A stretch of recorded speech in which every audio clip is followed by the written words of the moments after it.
Kunja Bihari.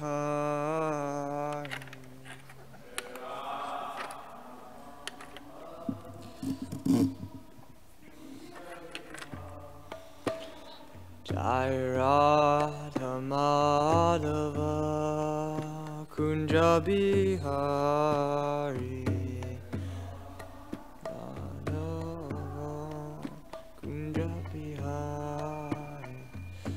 Gopi Jana Vallabha Giridhari, Jana Vallabha Giridhari, Gopi Jana Vallabha Giridhari, Gopi Jana Vallabha Giridhari.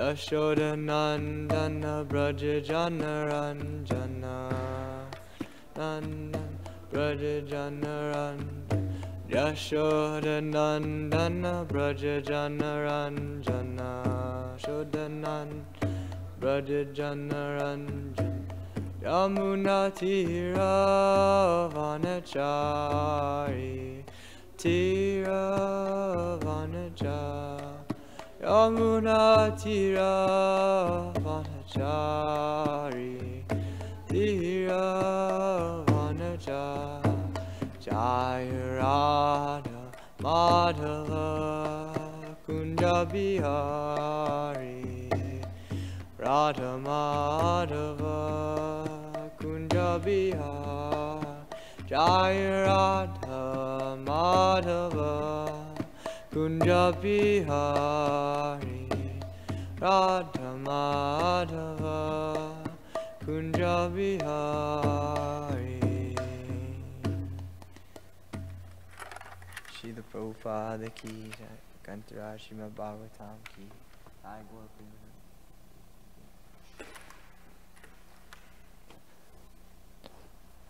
Om Namo Bhagavate Vasudevaya.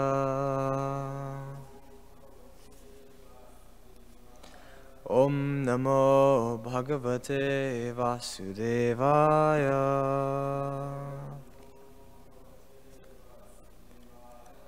Om Namo Bhagavate Vasudevaya.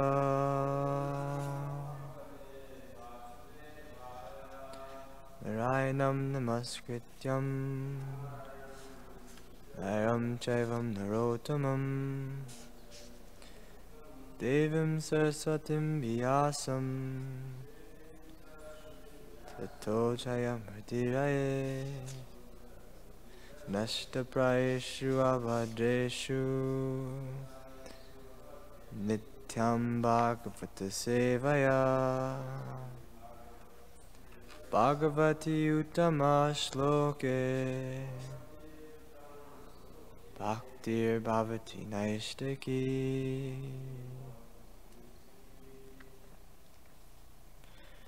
Hare Krishna.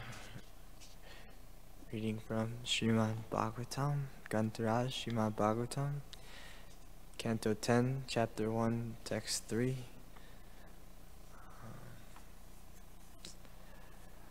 Avatirya Yadorvamse Bhagavan Bhuta Bhavana Kirtavanyani Vishvatma Tani no Vadadvishtarat Avatirya Yadorvamse Bhagavan Bhuta Bhavana Kritavanyani Vishvatma Tani no Vadavishtara Tani no Vadavishtara Avatirya Yadorvamse Bhagavan Bhuta Bhavana Kirtavanyani Vishvatma Tani no Vadavistara.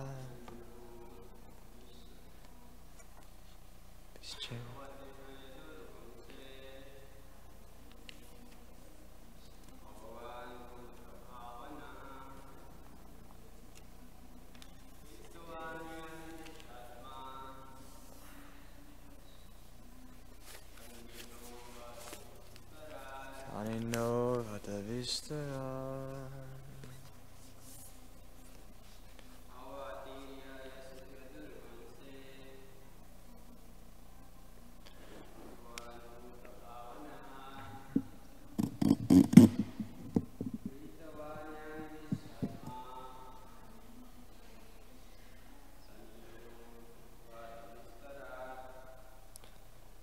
Avatirya, after descending, Yadovamse, in the dynasty of Yadu, Bhagavan, the Supreme Personality of Godhead,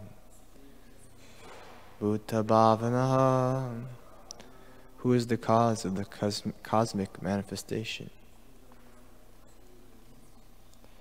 Kritavan, executed, Yani, whatever activities, Visva Atma, the supersoul of the entire universe, Tani, all of those activities, Naha, unto us, Bada, kindly say, Vistarat, elaborately. Translation and purport by His Divine Grace, A.C. Bhaktivedanta Swami, Srila Prabhupada. The Supersoul, the Supreme Personality of Godhead, Sri Krishna, the cause of the cosmic manifestation,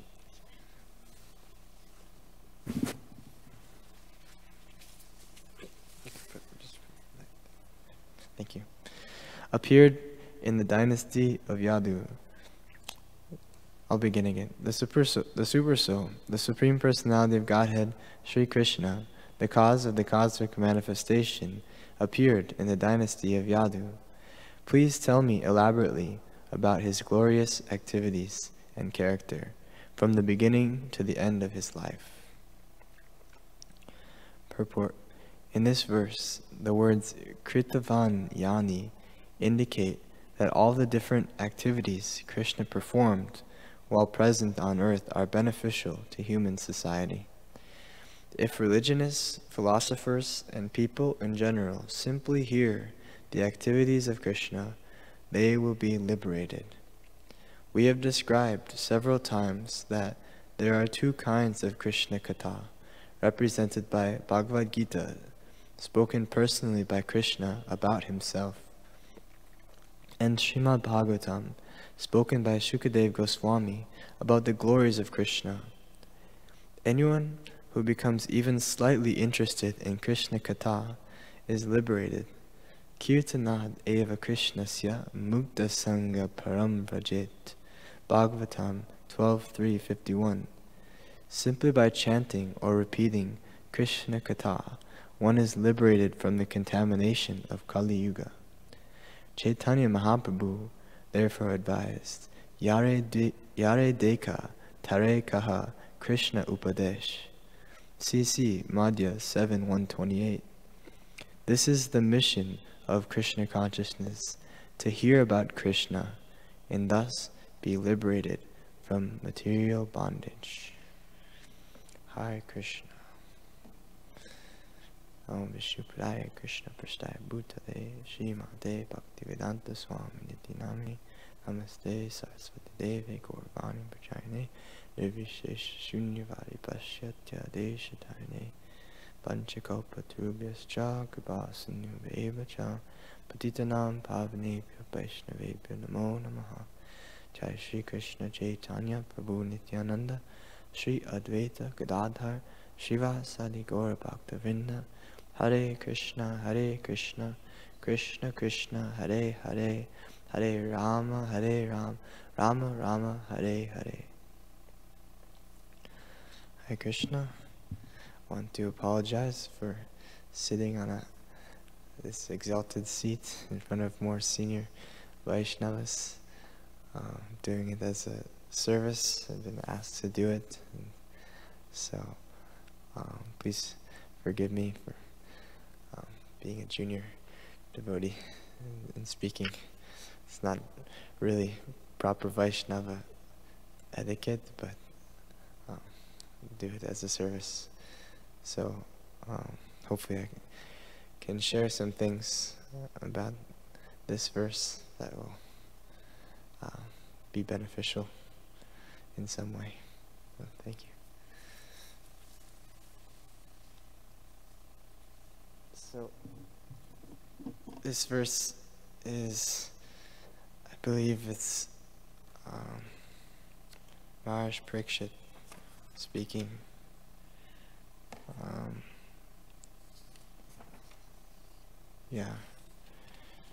Maharaj Parikshit, he's asking Shukadeva Goswami to elaborately describe the glorious activities of Krishna, the activities and character from the beginning to the end of his life.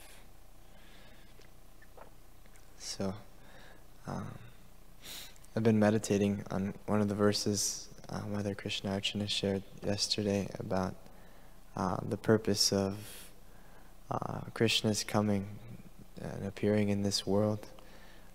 So I just wanted to share that again because I find it to be so profound and worthy of meditation, and it goes along with this verse because we're just beginning to hear what Krishna did when he was here, and this is the verse is Maharaj Parikshit inquiring to Shukadeva Goswami to tell us the activities.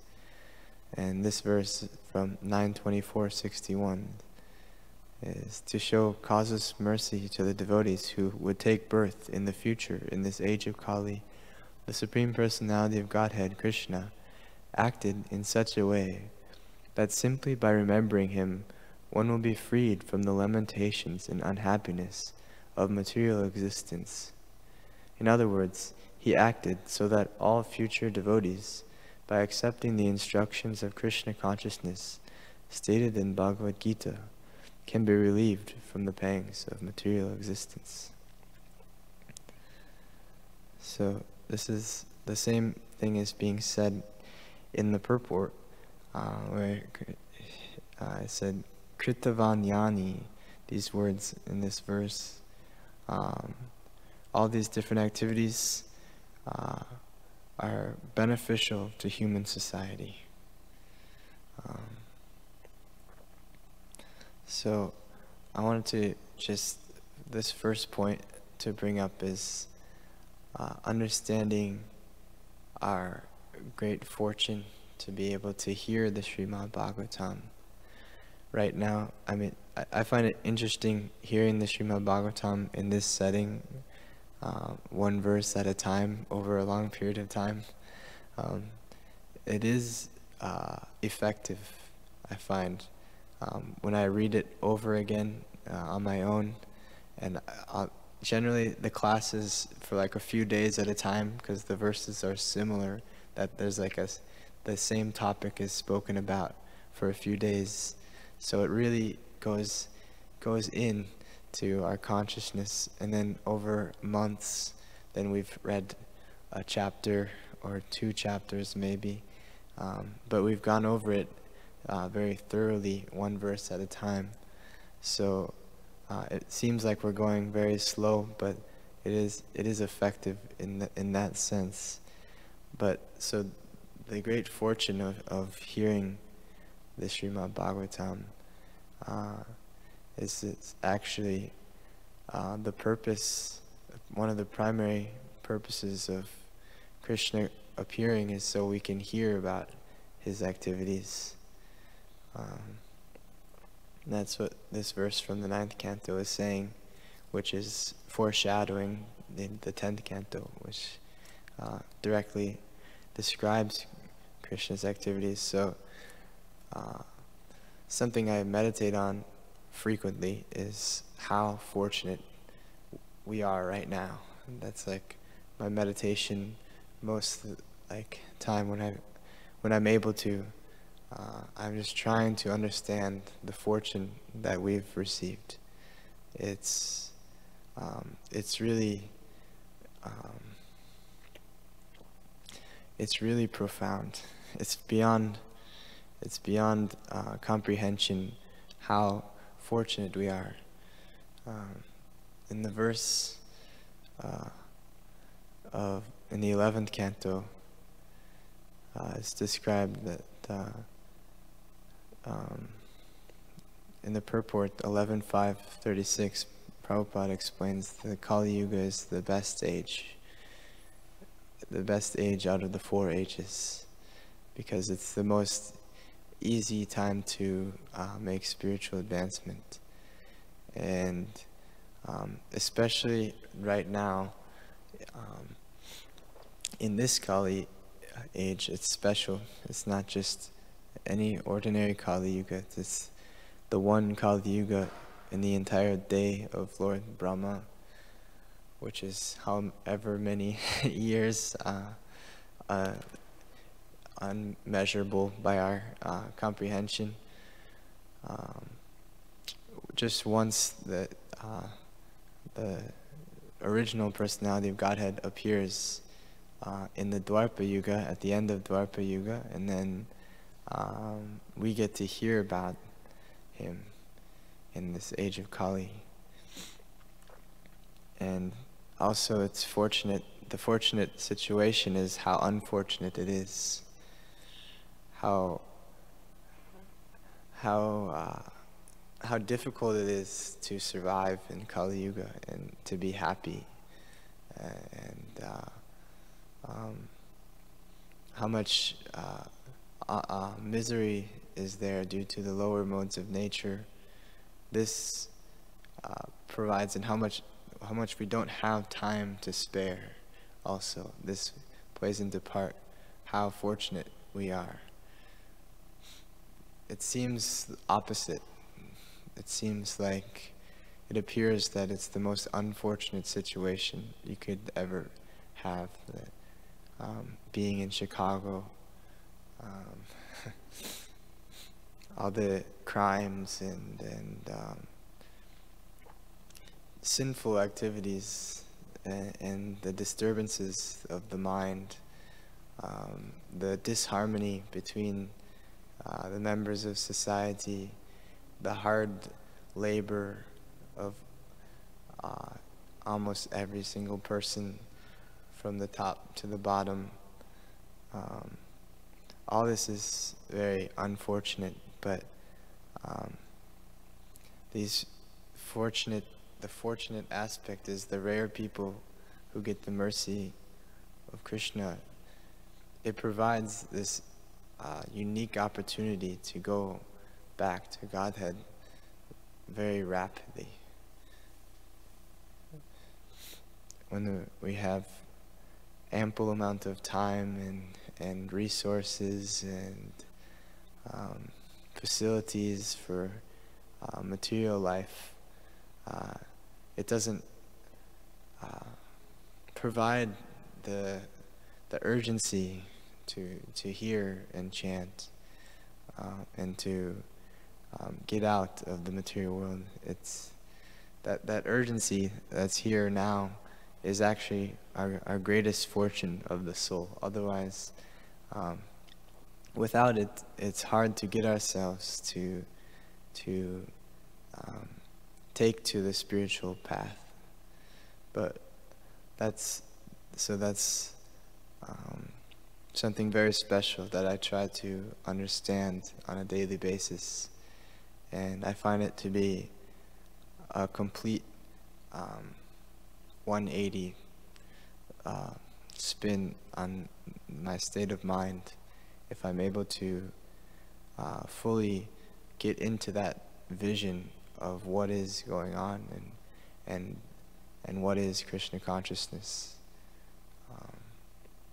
The whole situation turns into a completely blissful opportunity of spiritual advancement in the most fortunate situation in the entire day of Lord Brahma. So that's where we're at right now. It's not something that's going to come to us in the future, or it happened in the past. It's what we're experiencing right now.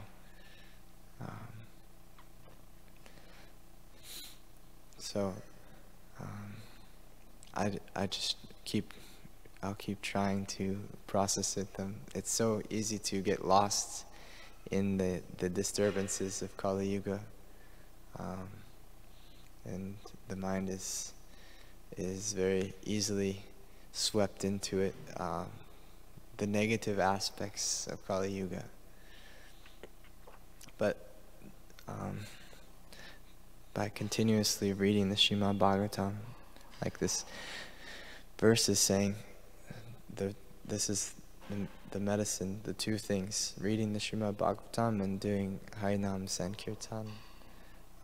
These are the two primary things, and everything else supports these aspects.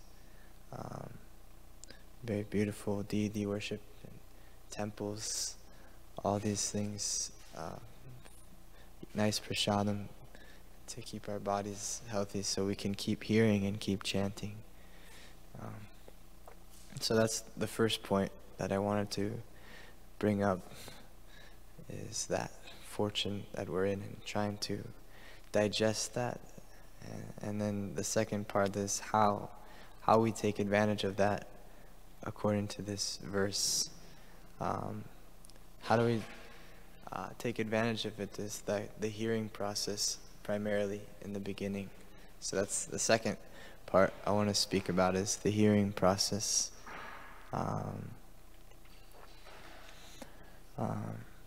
So in the verse, it describes that there's two kinds of Krishna Katha. And then it says, anyone who hears this Krishna Katha will be liberated. And there's two types of this Krishna Katha. There's the Bhagavad Gita, which is Krishna speaking about himself. And then there's the Srimad-Bhagavatam, which is spoken by Sukadeva Goswami, and the glories of Krishna. Anyone who is even slightly interested in Krishna Katha is liberated. Is anyone here slightly interested in Krishna Katha? Taraknath Prabhu, are you interested in Krishna Katha? You're always speaking Krishna Katha.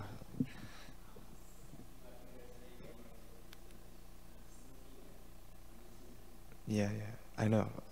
I'm saying you always are speaking the Krishna Katha, so I have no doubt that you're one of these people who are even slightly interested in Krishna Katha is liberated. So this is a benediction. It seems like we're not maybe liberated, but the Srimad-Bhagavatam is saying that we're liberated. Like, of course, maybe there's time in between our complete liberation, but I like to think in this way.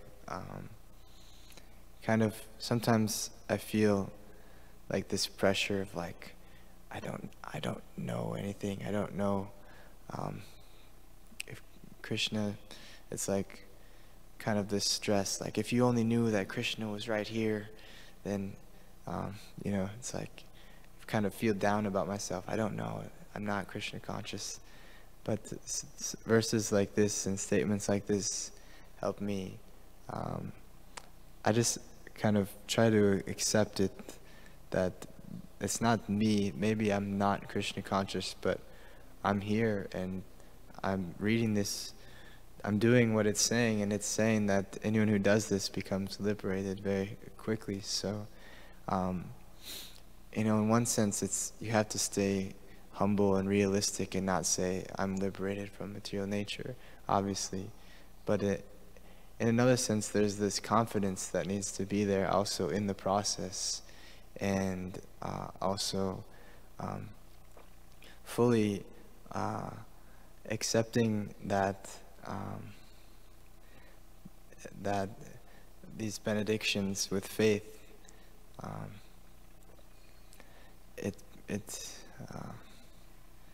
I find it to be very satisfying and uplifting to do that. So simply by hearing this Krishna Katha, which is two types in the Bhagavad Gita and the Srimad-Bhagavatam. So I wanted to speak about this, comparing the Bhagavad Gita to the Srimad-Bhagavatam a little bit. So the Bhagavad Gita is a little bit I don't want to make offenses to the Bhagavad Gita, because it's very great mercy of the Lord. But sometimes when we're in our conditioned state, it's a little bit dry in one sense. Like, it's philosophical, and sometimes it puts me to sleep a little bit. It's hard to get into it sometimes. Krishna is speaking very directly about himself and material nature and the living entities. So Krishna is saying, I'm God, everything comes from me. You can see me like this. He says, there's demigods and people who worship the demigods, not so intelligent. And he says that Brahma, he lives for this amount of time, and then the universe is annihilated, and we go into being and out of being. Very quickly in the Bhagavad Gita, Krishna elaborates on everything needed to know. Speaks about the living entities being conditioned by material nature.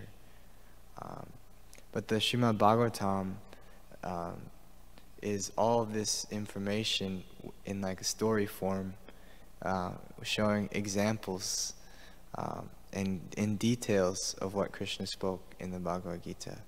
So he says, I am God, in the Bhagavad Gita. It's like, how long can you meditate? Okay, I accept Krishna is God. But then you hear the Srimad-Bhagavatam, and over again, there's these stories of the Supreme Personality of Godhead. He says, he comes every millennium, every age. So you can meditate on this verse and digest it. But the Bhagavatam actually explains like how he comes every age, in what forms, different varieties, what he does when he comes, all these different details of what Krishna is revealing in the Bhagavad Gita comes in the Srimad-Bhagavatam. And it's very easy to read, and it transforms your consciousness very naturally, I find, just by reading this the philosophy of the Bhagavad Gita, which can be kind of hard to grasp, is manifested in these stories. And so Krishna says, those who worship the demigods, take birth among the demigods. In the Bhagavatam, there's all these stories about the demigods, what they're like, what they do. So then you understand, I don't really want to go there. Krishna says that the fruits are temporary, less intelligent people go there. But until you hear the Srimad-Bhagavatam, don't fully understand what that means, and like what the heavenly planets are like, and why we shouldn't go there, in comparison to the ultimate goal of liberation and entering back into the eternal abode, which of course that's what we're beginning to hear about directly now in the 10th canto, is Krishna's direct activities and the bliss of that. So when we hear that, that's ultimately the punchline of the Srimad-Bhagavatam, is that this is what you want. This is where you want to go. So in what canto is it? The 5th canto, they describe the heavenly planets, I think. 5th canto or 4th canto, something like that. There's the descriptions of like rivers of fruit juice and like gold everywhere, and beautiful heavenly beings and years of enjoyment. So this is a detail of a very in-depth detail, and every time any story of the Srimad-Bhagavatam totally lifts me up out of the mundane consciousness, even any aspect of it. I was just reading a pastime of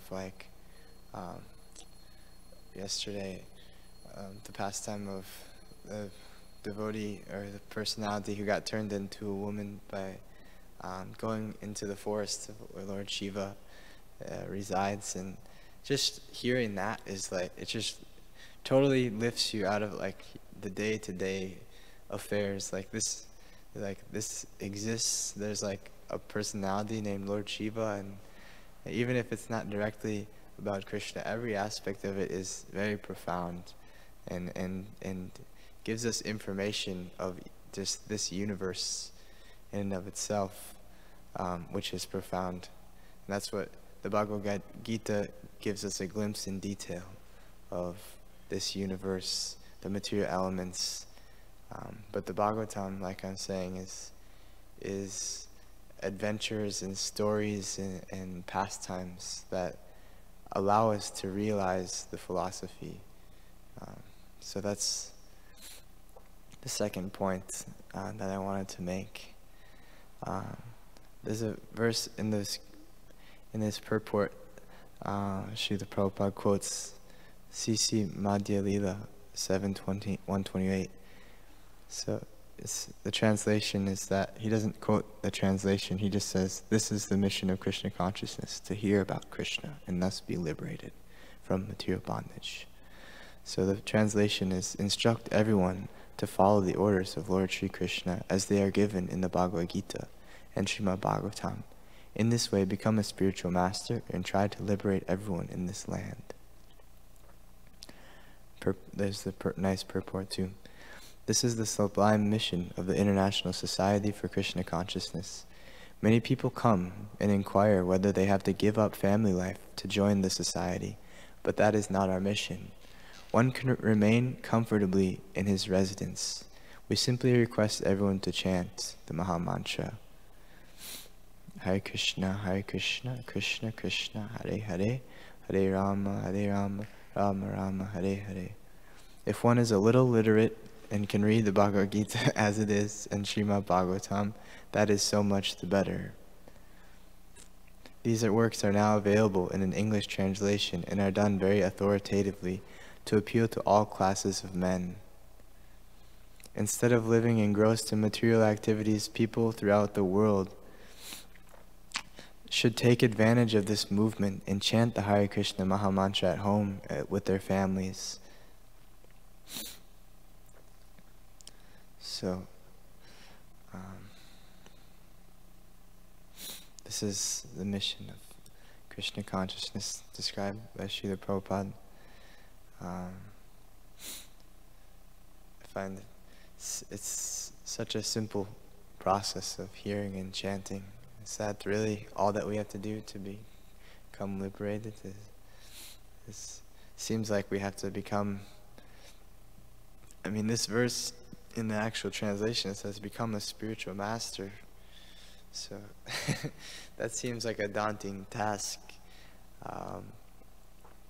We see the external activities of our spiritual masters and how much they do and how much responsibility they have, and we think, "Oh, I could never do that." I asked my spiritual master one time how he stays so enthusiastic and how he's gotten through all these difficulties. And he said two things. He said gratitude and Srimad-Bhagavatam. So this is externally, if we go deep into this hearing and chanting process, then we can take on all these difficulties and challenges that come because we've got this refuge of spiritual mercy and nectar, as we say in Krishna consciousness, nectar. I find it's funny hearing people say that word. It's like a very common Krishna conscious word that most people don't use outside of our society.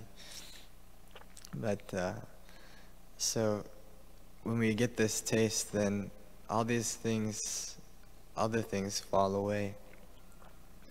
So last point that I wanted to make was about this point of philosophers and religionists in the purport, if they simply hear, so this kind of goes, one of the points I was making in the last Srimad-Bhagavatam class I gave was Srila Bhaktisiddhanta Saraswati Thakur's approach to the philosophers and the religionists of his day, and simply getting them to hear this message of the Srimad-Bhagavatam.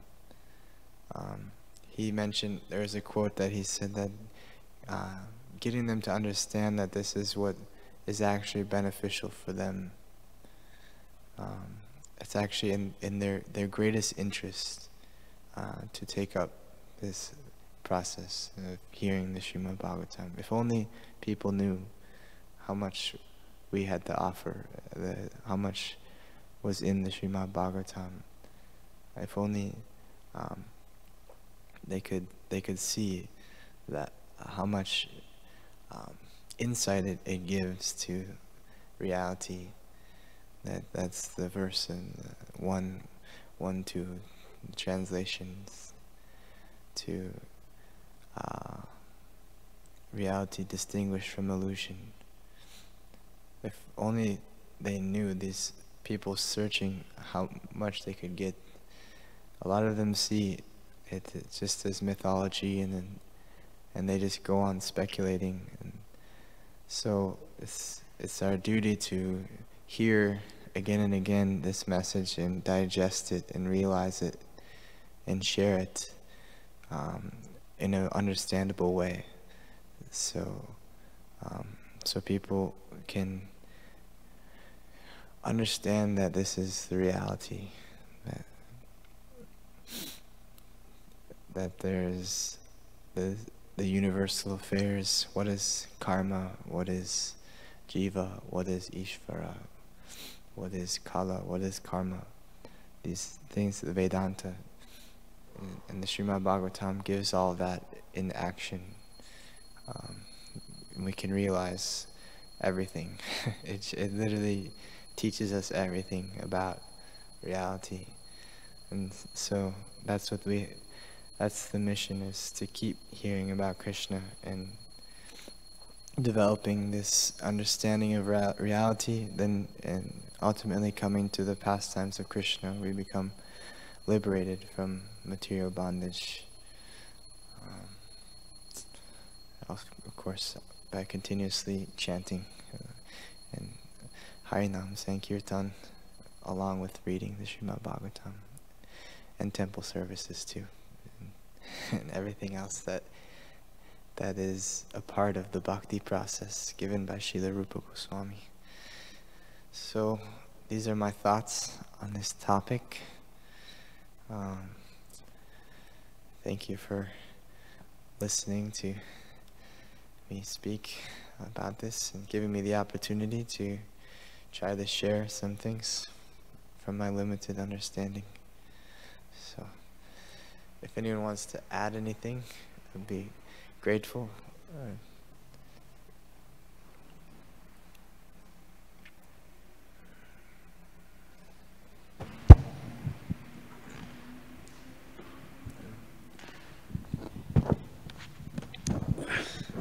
Thank you so much, Prabhu, for a nice class.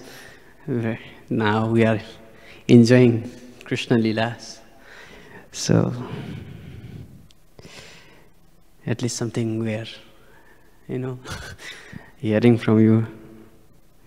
I'm happy that I just wanted to add that what is the glories of Krishna? Krishna Katha.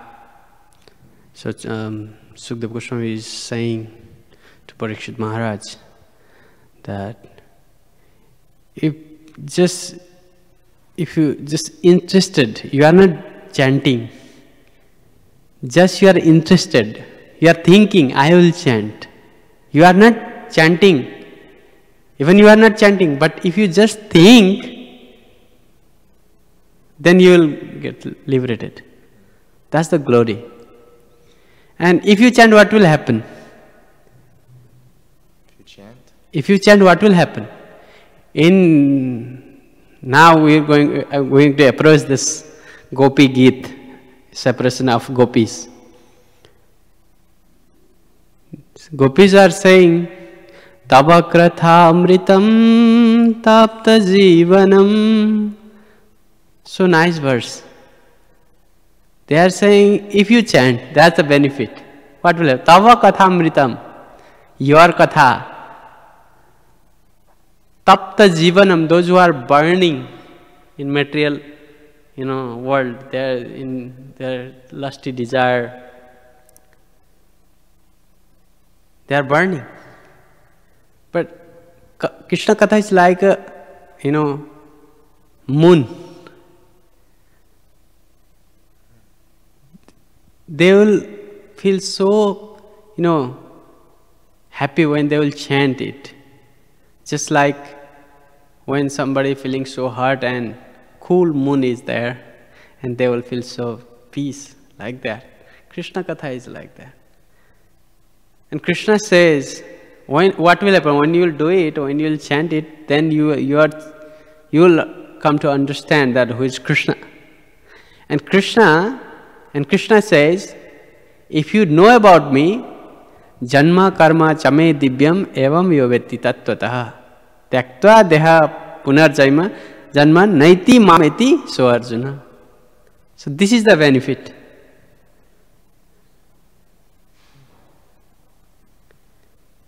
So just hearing about Krishna, we are going to go back to Godhead. No doubt about that. But what is the problem?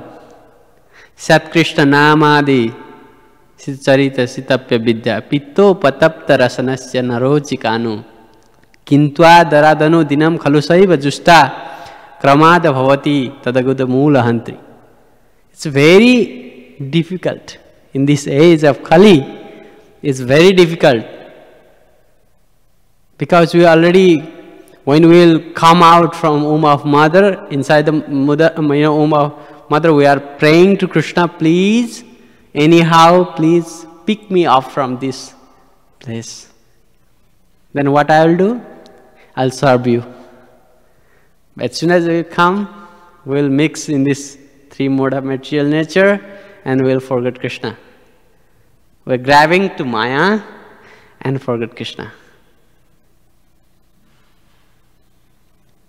And what is it? That's the disease. It's a jaundice. It's called jaundice. Those who have jaundice, they will not get any taste of sugar. But what is the medicine of that same sugar? Sugar candy.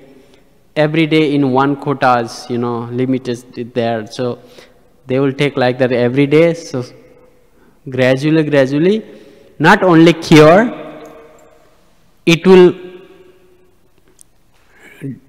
go by the root. The disease will go by the root. If you just cut the branch of the tree, after a few years, again the branch will come. But just if you pull it out all the roots, then it will not come. Like that. Even it's very hard. We are sometimes, we are thinking, is that true that Krishna came? Is that true? He just, carried the whole Govardhan mountain in his one finger? His small finger? Is that true? So sometimes,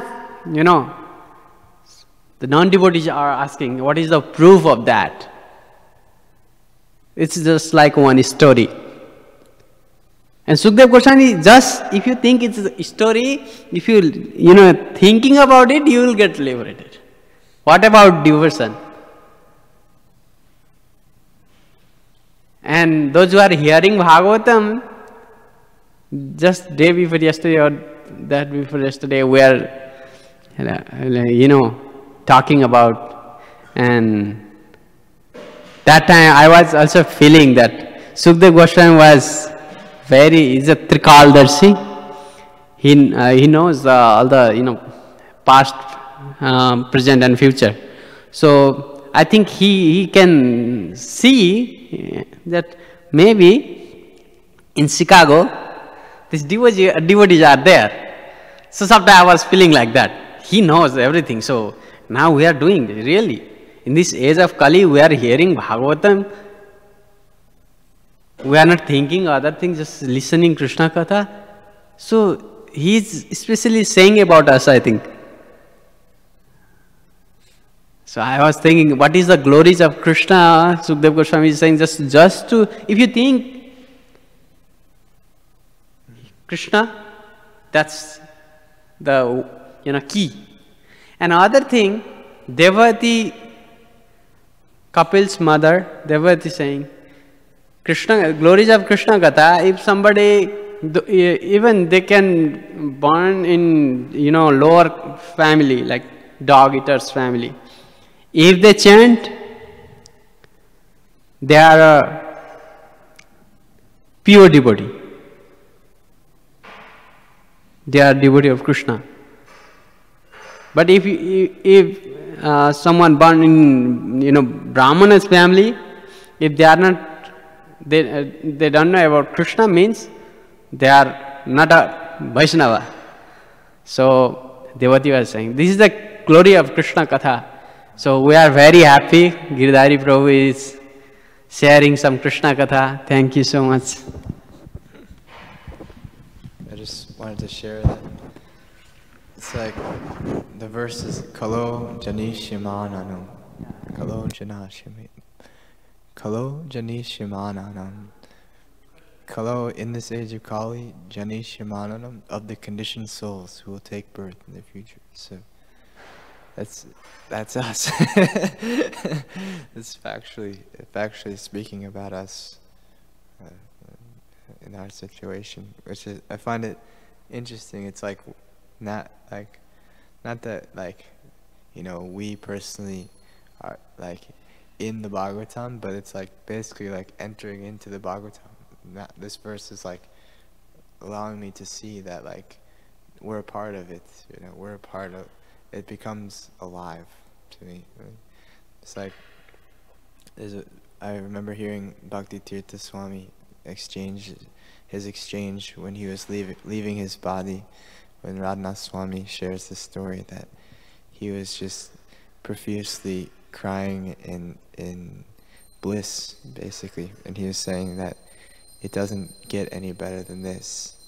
He's saying that, repeating that over and over again and crying when his body was deteriorating. He said it doesn't get any better than this. And if I remember right, he said that we've entered into Chaitanya Leela. He said that, something like that. So it's actually factual that this is an extension. What we're experiencing now is an extension of Lord Chaitanya's Leela. It's just like when we hear of Lord Chaitanya's pastimes, and there's these people who come after him, these great devotees, and we are so small, and we are this Kalo Jani Shimananam, but we see that like Rupa Goswami, he's part of the Leela. It was only so long ago, and then the Leela has continued into Srila Prabhupada's disciple.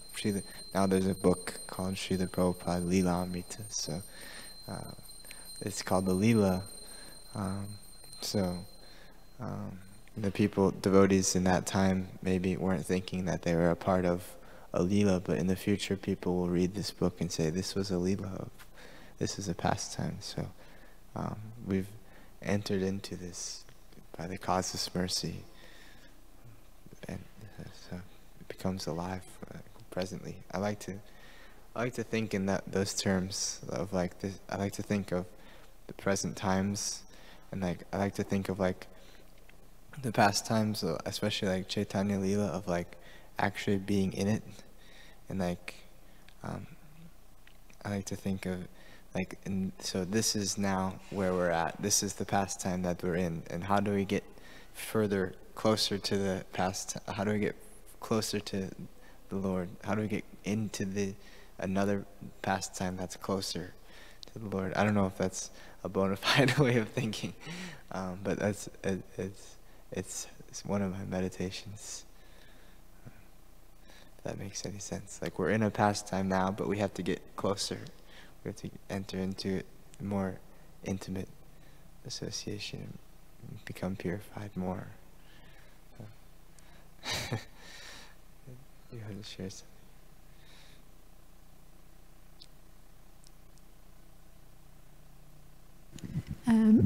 The part of the purport where Srila Prabhupada's saying that religionists and philosophers, if they're hearing about Krishna's activities, they become liberated.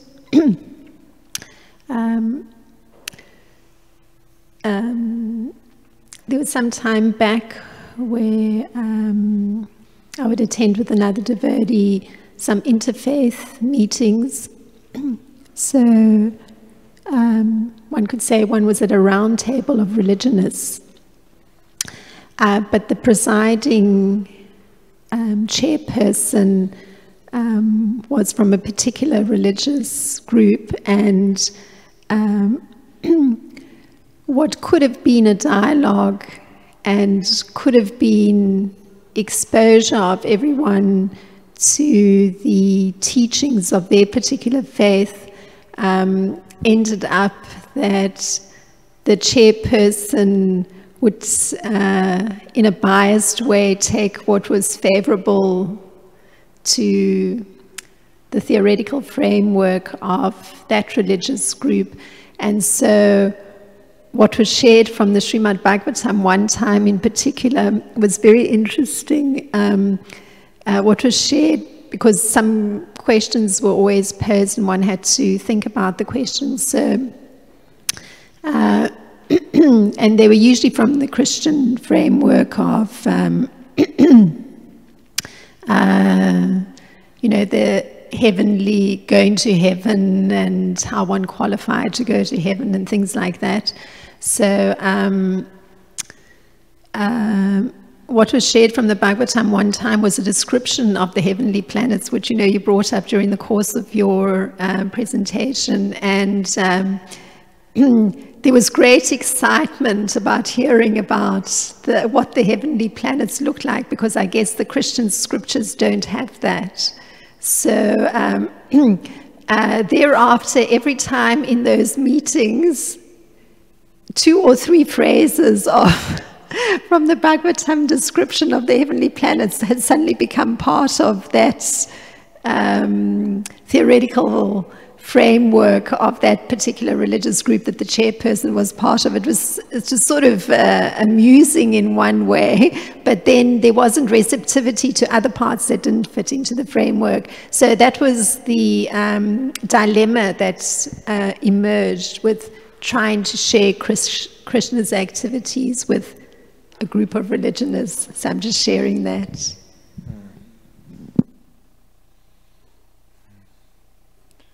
Yeah, I don't have too much experience with the interfaith programs and approach. It's probably, I guess my feeling would be to get more closer to people on a one-on-one basis, and not in like a formal way when they're also trying to present something, but somehow catch a hold of a few individuals who are somewhat open and try to share with them the message of the Srimad-Bhagavatam.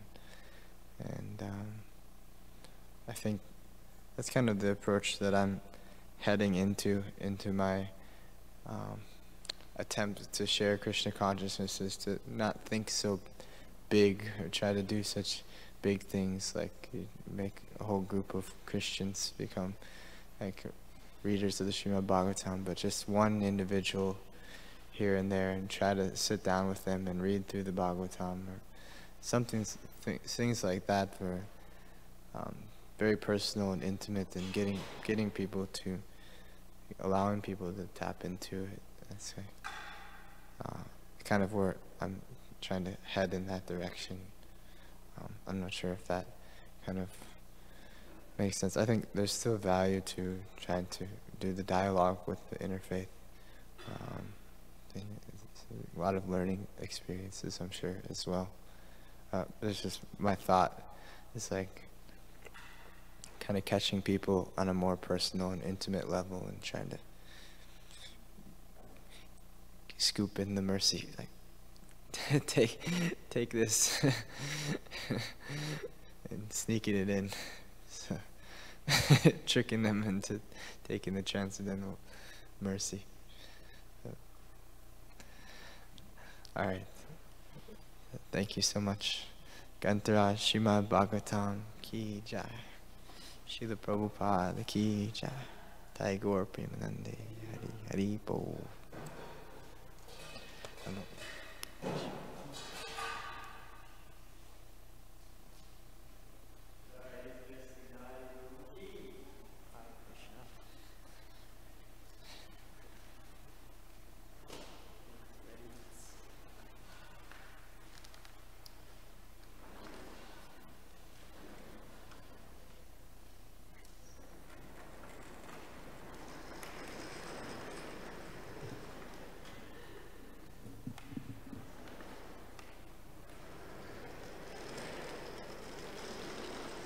Krsna.